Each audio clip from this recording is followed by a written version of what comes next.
Well, good morning. Happy Friday. Happy 2020. Welcome to our Function Fridays for Better Behavior Echo series.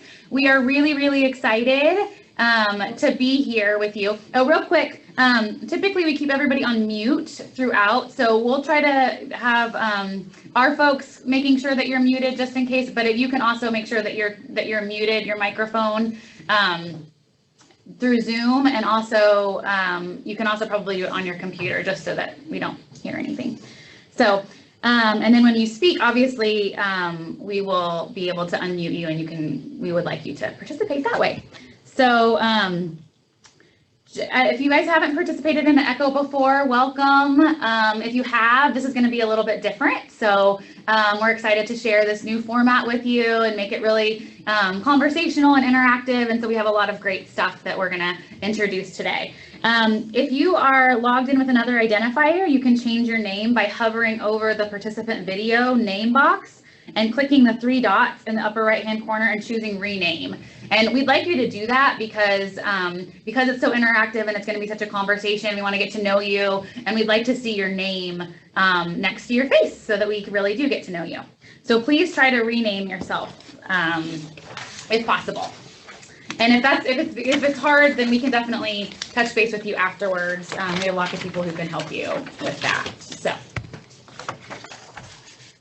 Okay, so we're going to be your presenters today, and I'm actually going to skip over that because we're going to do introductions. So we'll have lots of time to talk about us. All right, so we're going to do our best to provide the best information involving clinical medicine that's based on current evidence and is currently accepted within the profession. So for today, we're going to introduce our Echo team and all of you, because you're going to be a really big part of our Echo team for this series. We're going to give you an overview of the Echo structure for this series, since it is a little bit different, and we're going to give you an overview of all the expectations as well. And then we're going to discuss data collection basics, because we are going to ask that you collect data throughout so that we can really see the impact that this is having on our kiddos. So we'll go over that today as well. All right, so without further ado, let's get started. I wonder if there's a way that I can see everybody, because we see one really engaged group. Hi, Teresa and Kathy. We really see you well. Yeah. For some reason, we really see you. Thanks for renaming yourselves too. I saw you just did that. Yay. That was awesome. Let me see if I can do it. It'll be great. If not, we'll figure it out. I think it'll make big whoever talks last. Okay. Oh, great. Yeah, okay. So I'm actually pretty good. Okay, so we'll get started on our end. So we'd like you to say your name, where you're from, where you work, what you do there, and then your reason for signing up for this Echo. So my name is Skylar. I'm Skylar Bellinger. I'm from Kansas City. That's where we're based right now at KU Medical Center. And I'm a psychologist here. And we're really excited to present this Echo because we're all pretty passionate about supporting kids' behaviors and making them the best they can be, and sharing strategies with other you can see people shutting the door with professionals throughout the state to really build capacity and to really empower you all to help your kids and communities be their best. So we're really excited about being here, about Echo, about kids and behavior. So we're excited to be part of this today. So I'll let Dr. Tepper, do you want to go? Yeah, I'm Katie Tepper. I am a psychology postdoctoral fellow here at KU Medical Center. I am also now from Kansas City. I did my graduate training in Colorado, so this is a big shift. And I am also very passionate about helping kids be the best versions of themselves and helping professionals identify ways to help kids do that. Oh, and both Katie and I come from school psychology backgrounds. Yeah. So we really are kind of passionate about helping schools as well. So I feel like having that background can be helpful in understanding where you're coming from, although it's been a while. So we definitely want your feedback on what's happening now in the schools, but really understanding how those teams work and how really integral that is in a kid's everyday, functioning and success. So we love that we have so many school participants, and we'll try to be able to help take that perspective sometimes as well. Yeah. Okay. My name is Alice Shang, and I am a postdoc fellow as well. And also, my background is in behavioral analysis, and I'm actually in what Katie said, and really passionate about helping kids and their families. So I'm really excited to be here today. Hi everyone, my name is Leni Swails. I'm a psychologist here as well. I'm now from Kansas City. I was originally from Atlanta in California. So being in the Midwest, I've been here the last 10 years now, and I'm pretty excited about it. So I currently work at KU Medical Center, and I'm a clinical child psychologist by training. So I'm really passionate. Also, I've spent a little bit of time in community mental health. I also spent some time working in a behavior classroom in an elementary school. And I've been for the last 6 years in a medical setting. So I'm really passionate about kind of bringing together all the different places where kids are getting served and making sure we're all on the same page and we're using the same strategies. One of my favorite things about working at KU Med is we do a lot of connecting with local providers across the state, and that's one of my absolute favorite things to do. So I'm really excited about participating in this ECHO. It's my first time doing an ECHO before like this. So I'm pretty excited to see how this goes and looking forward to getting to know all of you. All right, so let's start. We have a big view again of Teresa and Kathy and Nancy. So we'll start with them. So yeah, make sure you guys are unmuted on your end. And I'm hoping that we can get you. How about that? Yeah, perfect. I'm Kathy Lorino, and I'm a clinical social worker. We're all from Rushton Elementary School, which is in Shawnee Mission School District in Mission, Kansas. So we're really close to KU. I've worked for Shawnee Mission in a variety of settings: early childhood special education. They moved all of us now to just building level supports. I have a private practice. So a little bit of, I'm really excited to kind of dig into the particular kiddo that we chose, and kind of hopefully that will set him up for success as he moves to middle and high school for sure. Hopefully that will set him up for success for sure. I'm Teresa Thatchell. I am a special education teacher here at Rushton Elementary.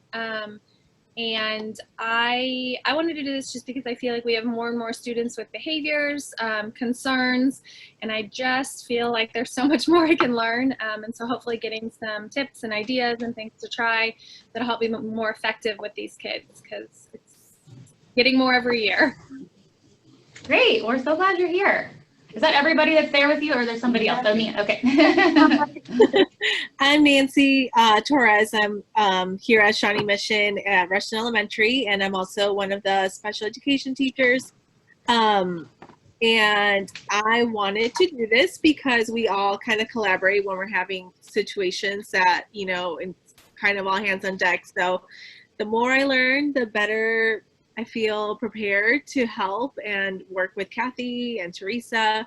So yeah, the more and more we see these kids, I want to know what I can offer and how I can support.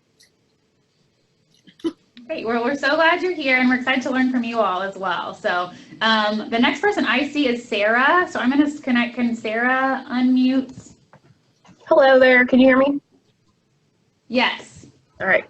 Hi, I'm Sarah Lang, and I'm the school counselor / social worker at the Dr. Jerry Ham Early Learning Center. So we have birth to 5 essentially in the same building.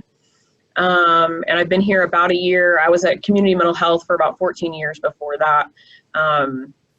And I just am here to get more knowledge and hopefully get what my student needs to be successful. Look at that. Great. Well, welcome. Thank you. All right. And I see Dr. Swails, are you taking notes so we can remember? Yeah, that's it. So you guys don't have to repeat. We will have you introduce yourself most times when you're here, but we don't want you to have to repeat everything every time. But we'll get to know you by the end. We'll know all about you. Okay, thanks, Sarah. So I see Andrea Zimmerman. Hi, I'm Andrea Zimmerman. I'm from Chisholm Trail Elementary. I work as a school social worker here. And I signed up because we were just seeing, like everyone else, a lot more behaviors, and we have a particular student that we want to get some help with. But we have, I mean, just even over Christmas break, lots of mobility with even a handful of students that have come in with lots of trauma and behavior. So we just want to figure out some extra tools. And then I have a couple other child study team members that are joining me today. One is Linda Wagner, who's our school counselor, and she'll be in just a bit. But then I have my other speech pathologist here as well. Yeah, I'm Jamie Michael. I'm a speech pathologist that works with Andrea, and so I'm excited to see and gather information from all of you with big brains. We're excited. Good to meet you. Andrea, what was your discipline again? Like what's your role at the school? The social worker. Great. Thank you so much. And are you guys in Wichita? Where's Chisholm Trail? What district is it? We're Wichita district, but we're Park City in Kansas. Okay. Yep. Great. Awesome. Well, I am a Wichitan originally, so that's where my heart is. So I shout out to my Wichita peeps. Okay. Thank you guys. I'm gonna let actually Robert too. Do you want to introduce yourself? Yeah. Oh, you're muted. Still muted. Let me see if I can unmute you. There we go. Hi, so I'm Robert Spout. Oh, there you go. I'm Okay. one of the program managers with the KU Telehealth Rock Schools project.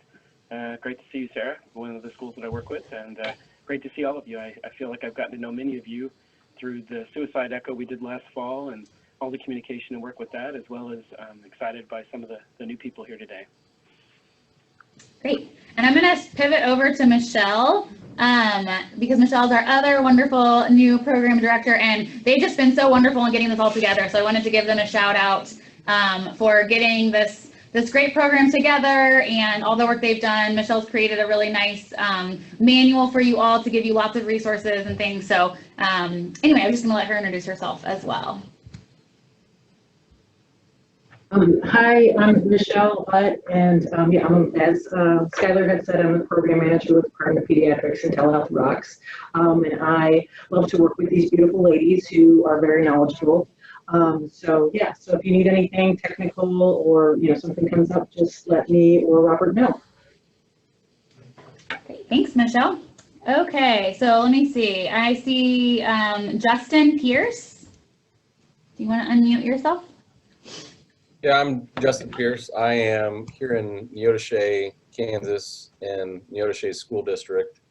I'm one of the school counselors in our district, and I guess my reason for signing up is one of our other counselors and our social worker was telling me about it, and I'm always up for learning something new. So, great. Well, welcome. We're glad to have you here. Okay. Let's see who else I see. Stephanie.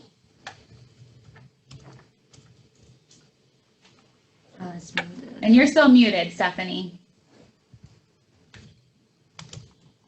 Make sure you're unmuted on your end. There you go. Perfect. Yes. Yeah. Yes. Perfect. Okay. Sorry. So I'm Stephanie Fernie. I live in Kansas City, but I work in Leavenworth, Kansas for the school district. I'm a BCBA and autism consultant. I serve all the schools from K through our 18 to 21 program. I signed up for this ECHO because I had not heard about it before, and so I was interested to see what it was and how I could increase my professional skills. I'm Jessica Bodkins-Kite. I'm a behavior consultant at the Leavenworth district, so I also work with all the kids from kindergarten up through our 18 to 21 program. And Stephanie told me about the ECHO, and I just thought it would be a good chance to learn more skills for things we can do with our kids. Well, we're so glad to have you both. Alice, you have some BCBA friends. Yeah. We have a good representation here. Let's see. Rachel Kelly, introduce yourself. Hi, I'm losing my voice, but I am from Haven, and I am the school counselor at the grade school here in Haven. I signed up because we are in a partnership that's funded through the state that's connecting the mental health liaison, so our school with the community mental health, and she is also part of this, and she mentioned it to me, and we've just seen an increase in behaviors. And as a first-year school counselor, I'm trying to figure out what more we can be doing to help kids and support the staff here at our school, and so that's why I signed up. Great. Welcome. Let's see who else we have. Jana.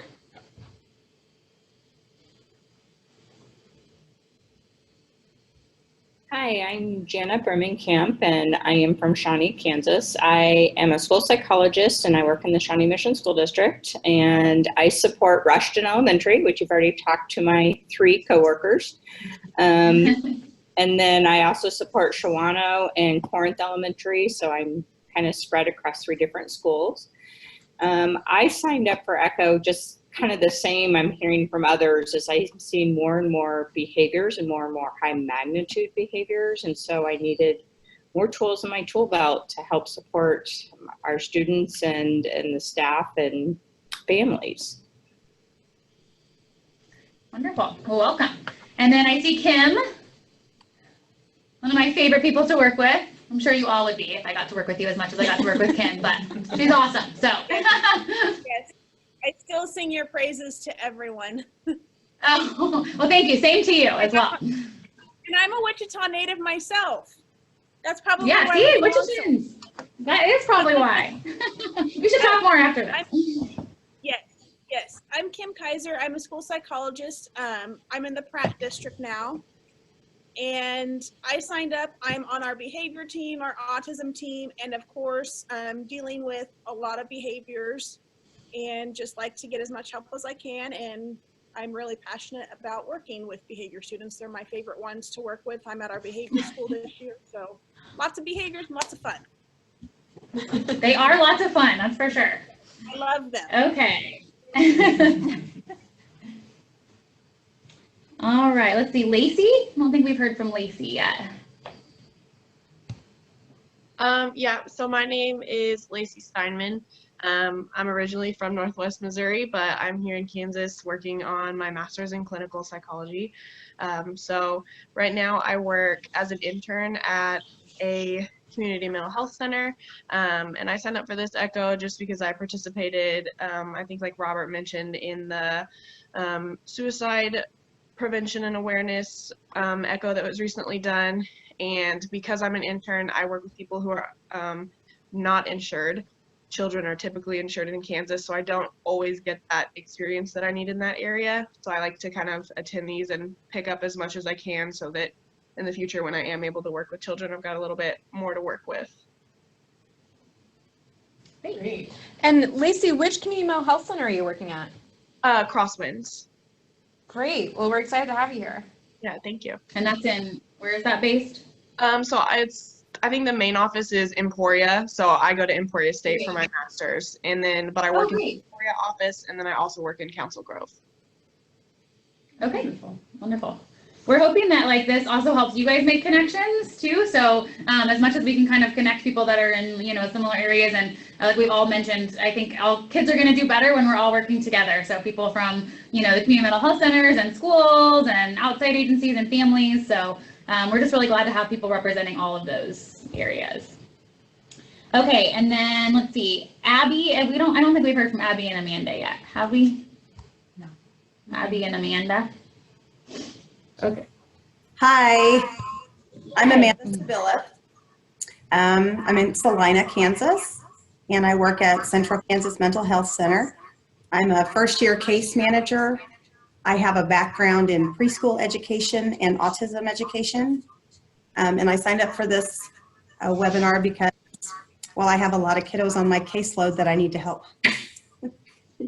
I'm Abby Jackson. I'm also with Central Kansas Mental Health Center here in Salina, and I have kids age range from 2nd grade to juniors in high school, and they're experiencing a lot of difficult behaviors right now, so I figured this would be the best way to help them out, is get some more education under my belt.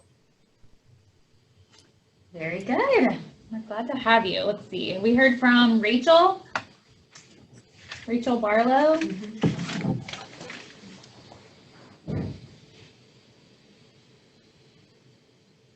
Hear me? Yes, great. Hello, and I'm here with Janet Barlow, our social worker here in the field. We're in South Central Kansas. We also have both of our principals here from the elementary and the high school, Jessica and Jaron. And we just had some pretty challenging behavior this whole year, and I'm fairly new to working at a school, so we just thought this would be a good way to find out about how other schools are kind of dealing with some of these behaviors and also get just some some more understanding under our belts. And we are both You're both what? Did you say? Social work, and then we have 2 administrators. Oh, great. Very good. Well, and I really love the idea of learning from each other. So, like you guys know what's going on the ground. So hopefully you all be able to share some of that as well. So that's a great idea. Let's see here. Beth, have we introduced Beth yet? Okay. Beth Bluebaugh? Yeah, sorry. Up in the band room, so you're probably going to hear the band rehearsing downstairs. Oh, okay. Hi, I'm Beth Bluebaugh. I'm from Haven, Kansas. Position. I work for Pretty Prairie School District and for the Haven School District. I'm a clinical marriage and family therapist, and I am grant program that Rachel Kelly was talking about, connecting family, community mental health centers, and just trying to support these families in a more easily accessible. I'm also connected with the Kansas Association for Infant Mental Health. For signing up is just touch lots of kiddos and touch lots of professionals with kiddos, and so it's great to collaborate and see what we can do. Great, thanks, Beth. And then Karen. I don't think we've heard from Karen yet. Hi, this is Karen Zernick. I'm the school psychologist at Jefferson Elementary in Wichita. And I'm here with our social worker. And I signed up because we're just having a huge amount of really terrible things going on, particularly in our 5th grade. We've always been a high behavior school, but it's getting really, really more worrisome and problematic. So all the information we can get. And I'm Rachel Trombley, and like she said, I'm the school social worker here at Jefferson. Very good, thank you. And then I'm seeing like Chris, I don't see a camera, but is Chris available to say hello? I am, can you hear me? Yes. Okay, Chris Garnica, I'm the school social worker at a K-8, Krista McAuliffe in Wichita. I mostly got on here because this is only my 2nd year in schools. I spent 15 years in child welfare prior to this, so basically I'm grabbing anything and everything I can to learn my new position. And I'm going to keep my camera off just because I'm also a radio handler, so they might call me out and bring kids into my office and things like that. But I promise I'll be paying as much attention as possible. Great, well, thank you. And you are engaged and ready to share, so good job. And I did want to say all of you are just doing such a great job with the technology, like it's gone so smoothly. I love that everyone that has their, everyone that can has their cameras on and has their names up there. So I'm just really impressed. You guys are awesome. I think Amanda, I don't think we've heard from Amanda yet. Maybe that's the only one.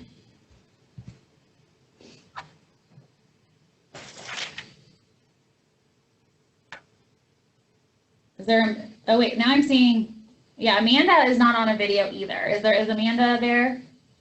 She's the Amanda that was with me. Oh, perfect. Okay. And then, sorry about that. We're on 2 laptops. Sorry. And then Lisa. I don't think we've heard from Lisa yet.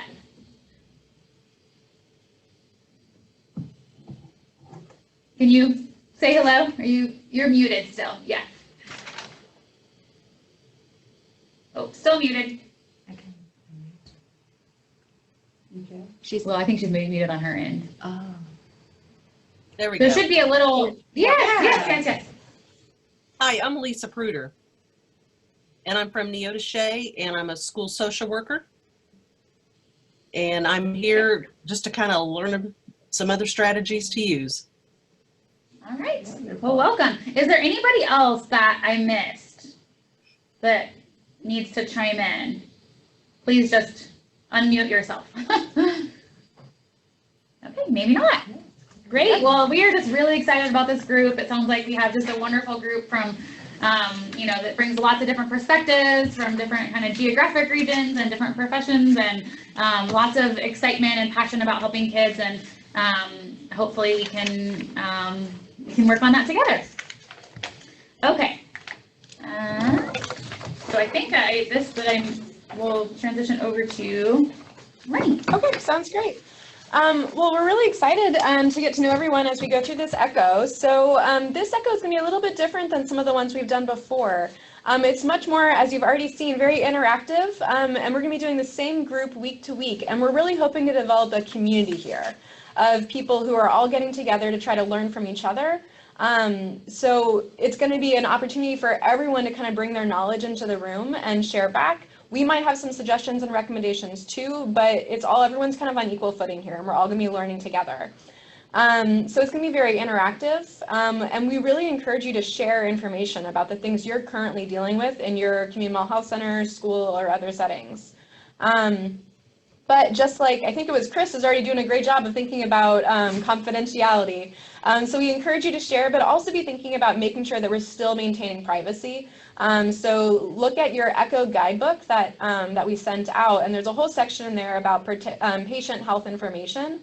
There's a number of different types of identifiers, and just make sure that we're kind of maintaining that confidentiality. That can be, as you guys already know, extra challenging when you work in a small setting or in a smaller rural community. So just make sure we're maintaining that privacy.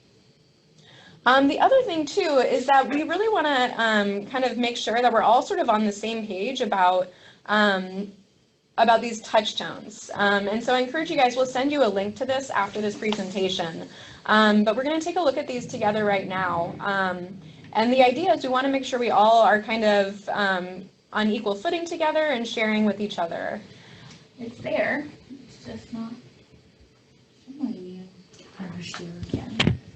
Share it again? Yeah, like share the screen.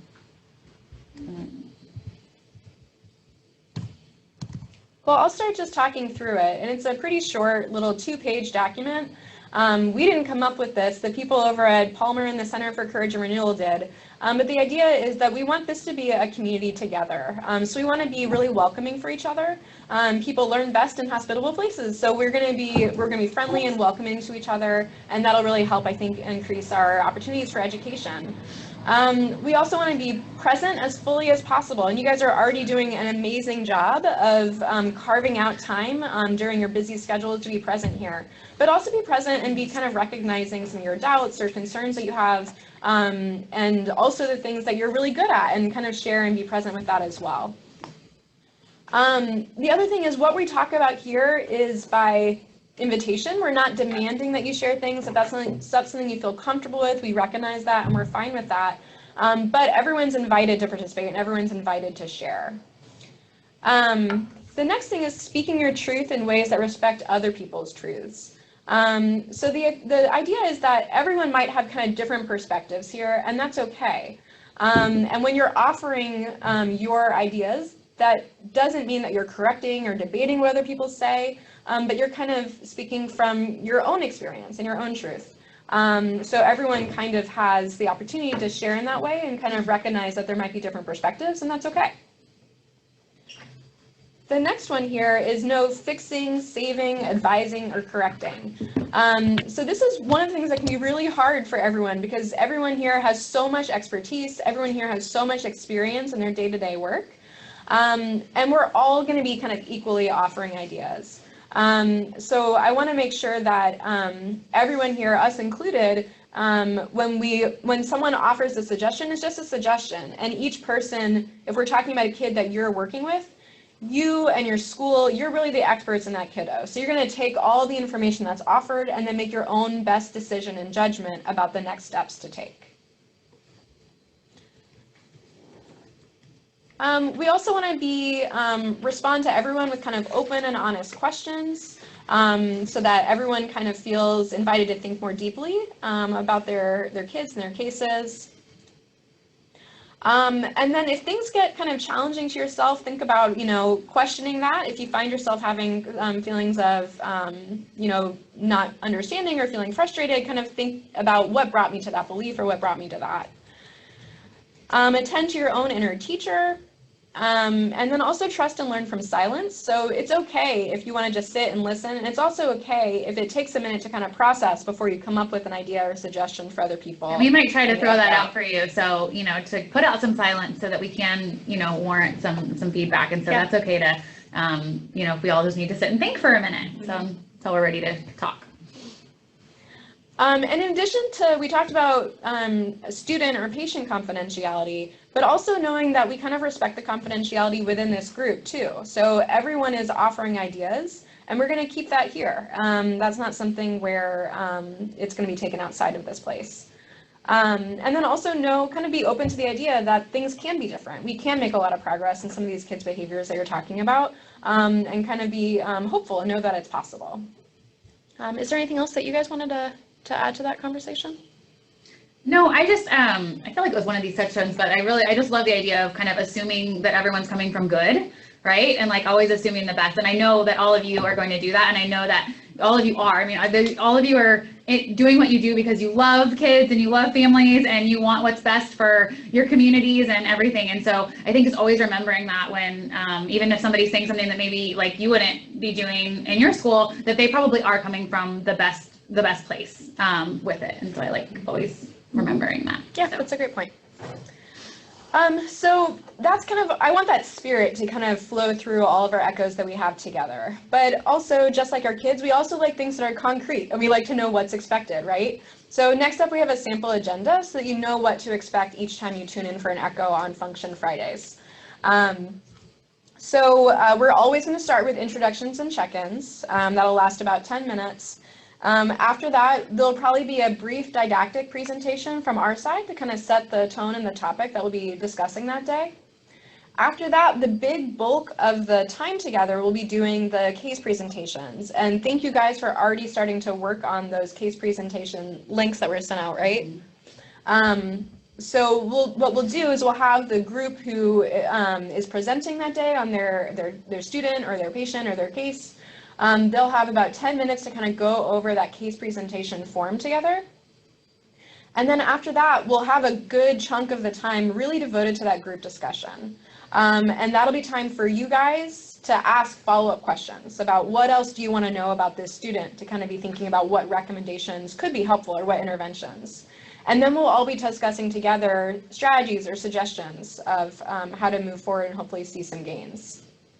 And then the end of the time, we're going to try to summarize back and highlight some of the awesome ideas that you guys had to help this student.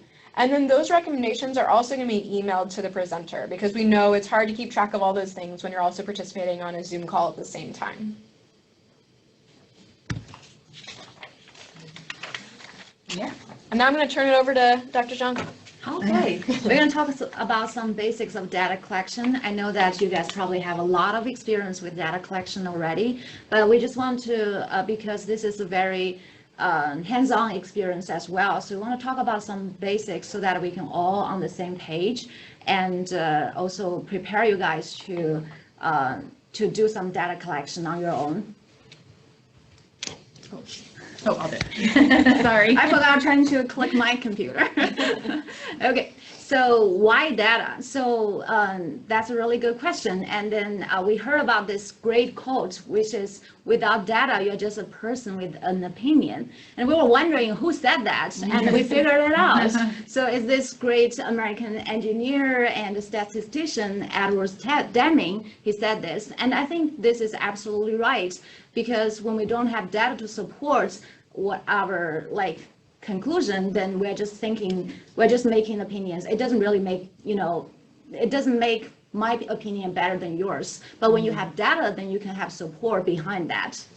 And then I think that's a really easy thing to fall into, especially just from my experience in the schools, because everyone gets kind of emotional about things and you're dealing with the same situation every day. And so I think it's easy to just come in and be like, well, I think it's because of this, I think it's because of this, and this is what I see. And so we're really hoping that this will provide you guys an opportunity to really step back and really try to look at it objectively, because I know that when you're in the moment, yes, with really frustrating situations, it really is hard. And so we're really hoping that you'll kind of take this opportunity to step back. And I also know you guys know data is important, and that I'm sure that you're encouraged to take it there, but it's really hard to do without being held accountable for it, I think. And so we're hoping that this group too, just like will be another thing. It's like, oh, every other week I'll have to be able to present this data. And so that would help me at least hold myself accountable to actually collecting some of it. So that's what we're hoping this will help you guys do. Exactly.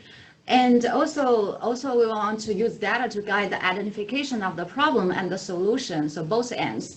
So when we think about a problem, we want to think about whether we want to increase the behavior that is a skill deficit, or we want to decrease the problem behavior or challenging behavior that may not be appropriate in the context.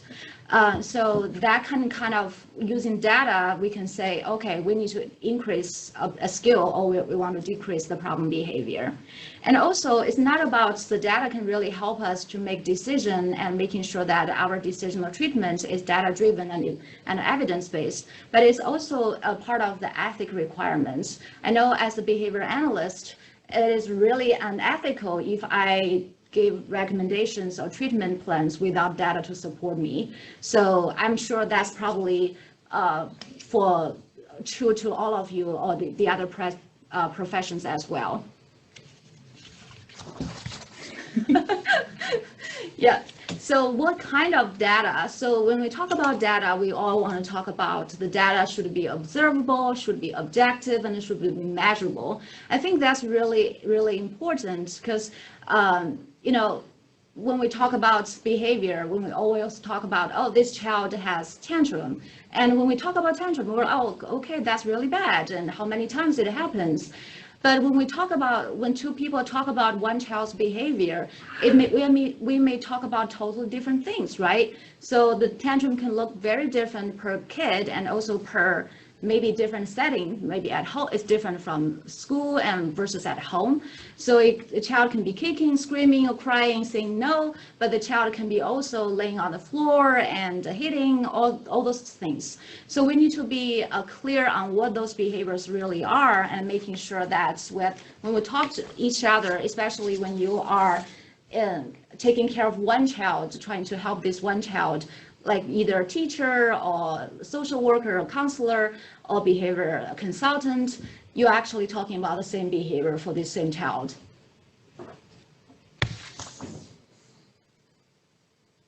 So, this is leading to our first step, which is a very important step, which is to operationally define the behavior. So we want to make sure that we are all on the same page, understanding or collecting data on the same behavior. And when kind of to back up, we're going to ask you guys to pick one behavior for this child. That doesn't mean that we can't talk about other things that are going on with the same child, but thinking of the child that you guys filled out your original paperwork for, and then there was like lots of questions we asked about that. We're going to ask you to kind of target in on one and choose one behavior. And so when Dr. Zhang's talking about kind of how we're going to define that, that's what we're talking about. So when she's talking about this, be thinking of what's that one most concerning behavior that you could really, you can really observe, we can measure, and that we can really operationally define with these kind of components. Yeah, just we were talking about the behavior that the survey you guys already filled out. We're going to talk a little bit about that later as well. So we sent out a survey to you guys and suggested you guys to complete it before this session. So there's a lot of behaviors on that form. So if you happen to have not completed that, please do that right after the session so we can get started as soon as possible. And if you have any questions, always feel free to email us as well. So going back to good definitions of behavior definitions. So we want to make sure that behavior is objective. The behavior definition, it should describe the observable characteristics of the behavior, or we can call it topography, and it's free of inferential terms. So making sure that all the things you describe in that definition should be observable, not something like for example, the kid is intentionally harming someone. So when you say intentionally, you are actually inferring whether this kid has a good intention or bad intention. Also, you want to make sure the behavior definition is clear, so it's readable and ambiguous. So a good rule of thumb is that you can have other people who is familiar with this kid, and then look at this behavior definition and say, oh, are we thinking about the same thing? And so if you wrote it and then you gave it, like you wrote your description and gave it to one of us, and we showed up in your classroom or in that child's classroom, would we be able to sort of tally how many times we saw that same behavior that you wrote? Like, would we know exactly what you were talking about? And similarly on the mental health side, this is really important to make sure you're on the same page with the parent about what the behavior of concern is, right? So if a parent's coming in and saying, well, he's always mean and he's really grumpy, well, that's not necessarily something I can observe. So let's back that up. So are you talking about tantrums? Okay, what does a tantrum look like? And then kind of getting down into the nitty-gritty of what that behavior looks like. That way you can trust them to say when they go home, to track how often those tantrums are happening, and then you can really see if you're making progress. And I find that really helps me when I'm in therapy to avoid the cows or the crisis of the week conversation, because we're able to talk more about the specific data of how often are these behaviors actually occurring and what do those behaviors look like. Exactly. Yeah. Similarly in schools, this also really helps every team member to be on the exact same page of what behavior they're observing. Yeah. Good point. Another good characteristic is complete. So it's always good to make sure that your definition sets boundaries of incidences and also non-incidences, which means what counts and what doesn't count. Because there are behaviors you might not sure whether that counts, and you want to set clearly that doesn't count, so that if someone else is collecting the data, making sure that they know this does not count. So we always talk about aggression. That's a really common behavior. So this is an example of what a good definition can look like. So this is just one, it's not the only.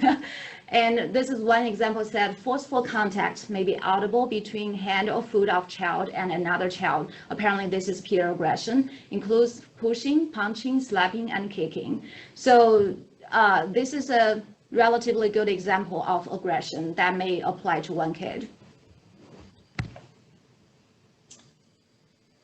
And then, so the next thing you're going to do is identify how you're going to measure this behavior. So for each behavior, a different type of measurement might be most appropriate. And one of the ways to measure behavior is how frequently is the behavior occurring. So you're going to set a unit of time. So that might be how frequently is the child hitting per 5 minutes. And so you would tally that every time that they hit per that unit of time. Another way to measure behavior is the duration of the behavior. So how long is it occurring? How long is this observable tantrum?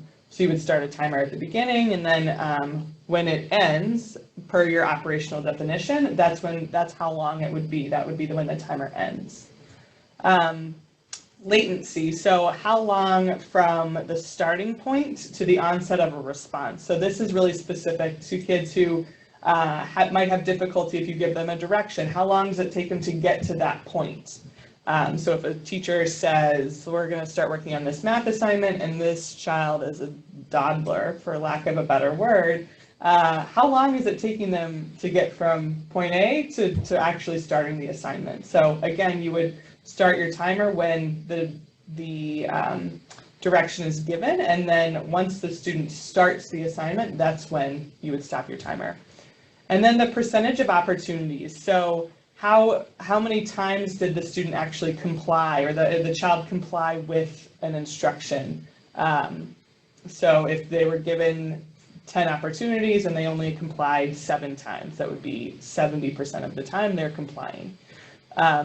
So all of these are used in different situations. Some of them can be used in conjunction, but they are used for different behaviors. So depending on the behavior that you guys choose, each of these different ways of measuring behavior can be used for different behaviors that you're going to choose. And we'll talk about how to make this work for, real life, because I know it's like, I don't know that's realistic that we could count every single instruction and every single time they comply for percentage, but just be creative. And I'm sure you guys have to do this already, but being creative about maybe you're just doing it during a certain time of the day, or, you know, a certain class period, or, you know, like 5 minutes in the morning, 5 minutes in the day, and 5 minutes in the afternoon. So don't get totally overwhelmed by this. We want the good data, and there's lots of ways to do it. It doesn't mean that someone has to literally be following them around every single moment and getting that. So I also want to add, like, we all know this is not all the way we can measure behavior, Right. but this is just some basics that we think maybe you guys would use more frequently.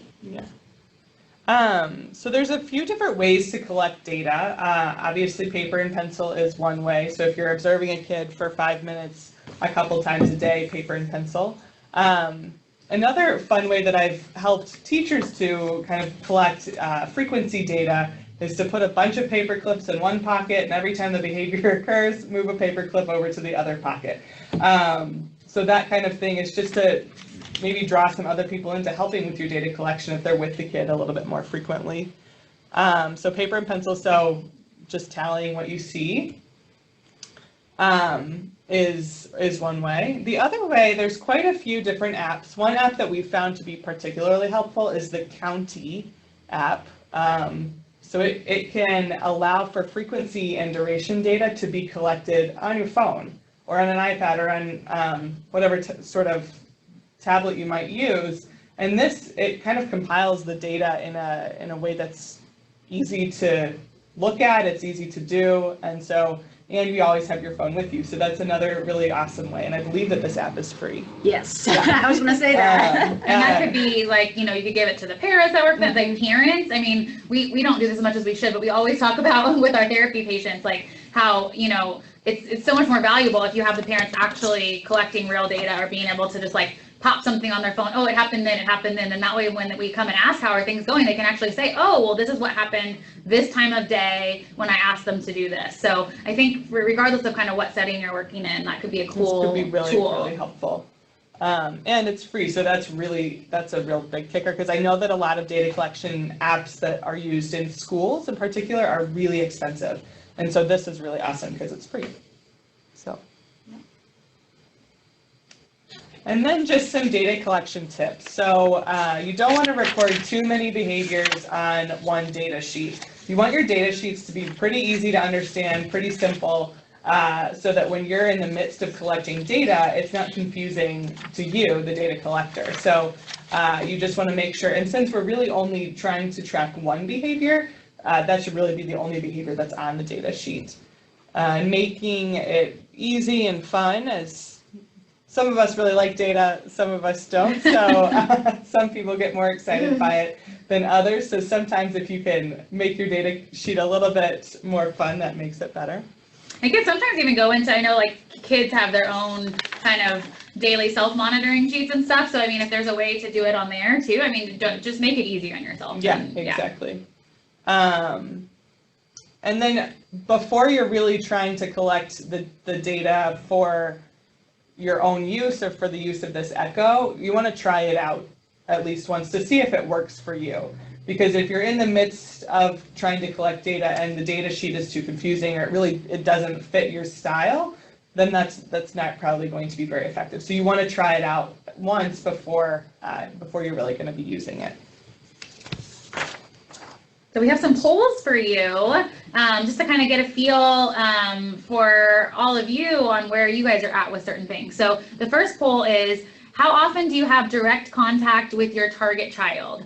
So it's A, less than once per week, B, once or twice per week, like a therapy session, C, daily, less than 1 hour per day, so like a check-in. D would be daily, but 1 to 4 hours per day, so seeing them, you know, quite a bit, half day, whole couple classes, or E, more than 4 hours per day.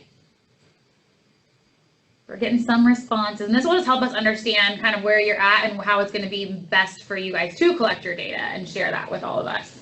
So the targeted child is the child that you have identified in the survey that you already filled out. So the child that you want to be focusing on throughout this whole process. We're going to have a couple of people not responding, like me and Michelle and Robert. Right. Okay. So we have about 30% less than once. Oh, getting more. I'm gonna let everybody have a chance. Well, while we're doing that, I also want to talk a little bit more about the mental health side of kind of what data collection can look like. Sometimes I'll do an observation period at the beginning of my therapy sessions where I'll just watch the parent and child play together for a couple of minutes and observe frequency of the challenging behavior. Or I'll have them spend a couple minutes doing cleanup together at the end of session and observe kind of the frequency of challenging behaviors during that time. So there's ways to make data collection work in your therapy office as well. And also, I'm seeing a lot of people, it's either, we have about 66% either see them less than once per week or once or twice per week. So pretty limited. So I think that is where we have to figure out, are we enlisting other people to, you know, collect some data, whether that's a para or a parent or, you know, somebody, or are we just doing kind of a quick check-in when we do see them or when we do see their teacher or their parent of, you know, how many times would you say this happened in the last week, right? Yeah. And if you have a good operational definition, you should be good to go with that reporting. Yeah, and I mean, parents are usually pretty good. If you say a tantrum is this, or, you know, like where aggression is this, and they're usually pretty able to say, okay, well that happened Monday, Wednesday, Thursday morning, okay, about 3 times, right? So I think that if you, just because you don't see them all day certainly doesn't mean that we can't get good data. Very good, okay. Another one. And we have another poll for you. I'm gonna stop sharing. Oh, there we go. Got just a couple minutes left.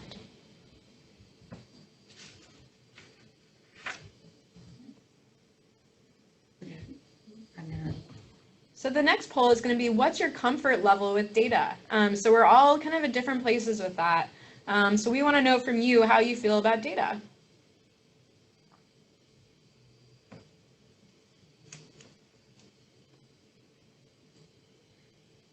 So there's a question, how do we respond to the poll? So you should be seeing a poll literally jumping in front of your PowerPoint. So if you see that, and you can click the response. Well, I've got lots of good responses, and the good news is nobody's saying what's data. So I feel like we're already ahead of the game. You guys are experts.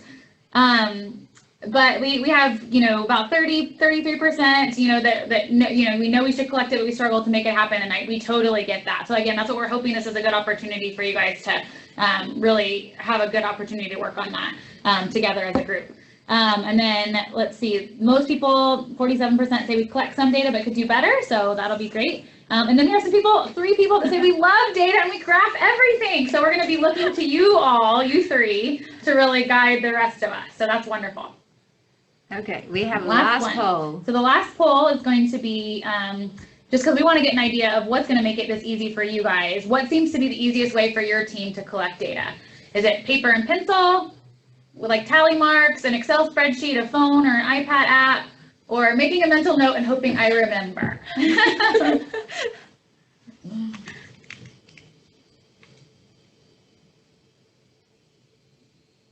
And we don't have on here like the idea of paper clips or bracelets. So that's Oh yeah. Too, yeah. Other creative ideas. Yeah, other creative ideas are great too.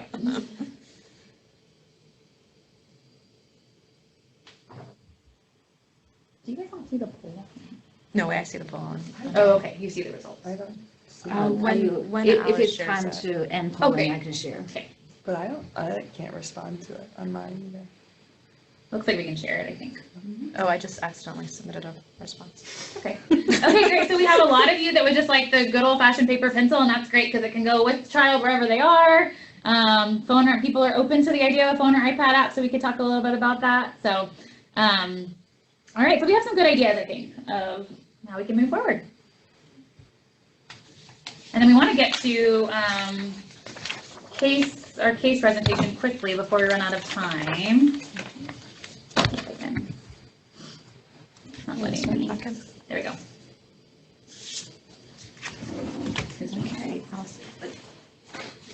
Okay, so we're gonna talk about the case presentation form. The thing that we want to talk about is really we have limited opportunities. So because you know we have a quite large group, but we only have 7 sessions, not counting this one. So we would have 7 people who can present. So it's first come and first served. So please do use this opportunity to present. And it also sounds like you guys have a lot of cases in mind, so it won't be a problem for you guys to figure out who to present or whether you have any ideas with that. So, and another good thing is that for the first case, who is going to be presenting next week, we're going to give you a lot of assistance if you want. So if you need, you can we can call you, we can make appointment to have meetings to like figure out how we fill out the form and whether you have any questions, how you present during the presentation. So again, please let us know as soon as possible if you want to present next week. And we have the case presentation form in our survey format, and it should be already in your handbook, and it should be sent out by Robert as well, and it's also on that in the PowerPoint we just shared today. So if you don't have the link yet, please let us know as soon as possible so we can send it to you. And we probably want the first one to be a great example. So we will be reaching out to the person that goes first so that we can make sure that we're supporting you in every way, and it's not scary at all. Yes. It's just, you know, we want you guys to feel super supported and to get this off to a great start. So. Mm-hmm. So just one thing to add is that the case presentation form is really just to identify the child you already identified, but you want to put more detailed information there so that we can have a better understanding of the case. So the second step of the next steps is to choose one behavior from the SESBR as a target behavior. The SESBR is the survey that you guys already filled out, and this is for everyone, no matter whether you are presenting or not. So we want you to use this opportunity to identify a behavior and that you already think is a problem for you. And then you choose one of them and operationally define them, because the survey questions are not operationally defined for most of the questions. So could they pull up that survey on their own? We will email all the questions to them after this. Okay. So we'll email you the questions to choose from, and then you guys will like circle one of those questions on there that you feel like is the most relevant to your child or your case, and then you'll follow these steps. Yes. And then you want to decide which dimensions of the behavior you are interested in measuring, like we talked about frequency, duration, or latency, or others. And also you want to consider, when you decide on which dimension of the behavior you want to measure, you want to consider how much contact you with the child, as Dr. Bellinger mentioned earlier. And also what will be the frequency or duration of your observation, depending on how much contact you have with the child. And also, is the observation time consistent, right? We want to make sure that you have a good sample of the observation time, not like too variable that you cannot have a good demonstration of the behavior. Another thing you need to consider is whether you have limited resources to collect data. So if you are teaching or if you are doing your other job, and maybe you can consider having the para or whoever that can help you to help collect with the data as well.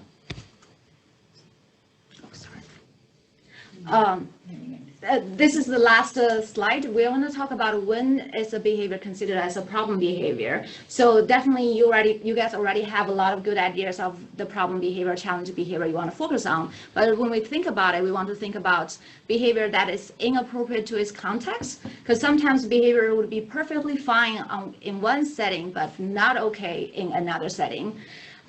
Also behavior that results in physical harm to child or others, and behavior that interferes with the ability to learn or participate in daily activities, and a behavior that disrupts child's social environment. So those are the behaviors you want to focus on as a challenging behavior. All right, we are like out of time, but if you guys have any specific questions, I think that we'll stick around for 5 minutes or so. If you guys need to go, we're gonna try really hard to respect this time frame, because I know that you are all committing a lot to being here 9 to 10 every Friday, or every other Friday morning. So we certainly don't want to keep you. We want to respect your time. But if you have specific questions about what we talked about today, we can stick around for a few minutes. Anybody have anything? If not, we're just so grateful to have you, and we're so excited to go on this journey with you. And Have a wonderful weekend, and yeah, we'll see you Stay in- warm with the storm. I don't know if other people are being impacted by that, but Yes. I know. I agree with that face. Yes. It's gone from like 60 degrees to apparently like 8 inches of snow for us. I'm sure that's similar. So yeah. So if you don't have any questions, feel free to sign off. We are excited to start working with you guys. I'm seeing some people head out. That's totally fine. We're going to email you the info from today. We're going to email you the case presentation form, those touchstones of kind of those guidelines of participation. And then we're also going to email you those items from the SESB so you can do a good job of choosing your behavior that you want to start tracking. Any questions from the people who are remaining? Feel free to unmute yourself if you want to speak.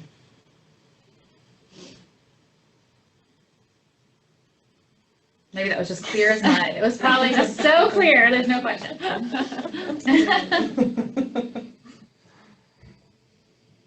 All right. All right. Well, you guys know where to find us, and we'll email all that information. And then if you guys need to have questions or whatever, I know that Robert and Michelle and everybody can get a hold of us. So, bye, Kim.